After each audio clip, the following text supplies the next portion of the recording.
ज़ीनिया ने अपनी तरफ से हर मुमकिन कोशिश की है शेहराम को तबाह व बर्बाद करने के लिए, लेकिन एंड में वो खुद ही तबाह व बर्बाद हो जाती है। एक बार फिर उसने शेहराम को नीचा दिखाने के लिए, उसे बर्बाद करने के लिए एक साजिश रची, लेकिन उसमें भी वो नाकाम चली गई और इसकी हकीकत भी सभी घर वालों के सामने आ गई कि यह सब कुछ इसी ने किया है। बार बार जलील होने के बाद भी इसको अकल नहीं आ रही कि शेहराम इसे छोड़ चुका है और अब इसका और शेहराम का कोई भी वास्ता नहीं, लेकिन ये फिर भी शेहराम की जिंदगी बर्बाद करने पर तुली हुई है। फरियाल को भी इस बात का पता चल जाता है कि ये सब कुछ जीनिया ही कर रही है और जीनिया आखिरकार हमारा पीछा क्यों नहीं छोड़ती। अभी यहाँ पर जीनिया के इख्तियार में जब सारी चीजें निकल चुकी है, जब वो सब कुछ करने के बाद भी शेहराम का और फरियाल का कुछ भी नहीं बिगाड़ पा रही, तो यहाँ पर उसने अब अपनी जिंदगी का फैसला कर ही लिया। इस बार वो अपनी जान ही दे देगी। यहाँ पर वो एक पुल पर खड़ी होकर और अपनी जान देने का फैसला कर चुकी होगी, क्योंकि उसने अपनी तरफ से पूरी कोशिश की है कि शेहराम उसको वापस मिल जाए, लेकिन किसी भी सूरत शेहराम उसे वापस नहीं मिल पा रहा। वहीं दूसरी तरफ जीनिया का मंगेतर जीनिया के बारे में इसकी माँ से पूछने आएगा, तो उसकी माँ कहेगी कि आजकल जीनिया पता नहीं क्या हो चुका है, उसे मरने मराने की बातें कर रही है।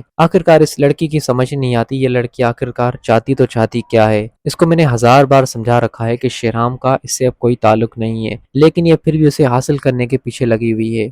अब यहाँ पर सीरत बेगम को इस बात के बारे में पता चलने वाला है कि इसकी बेटी इस बार अब इससे हमेशा हमेशा के लिए दूर जाने वाली है।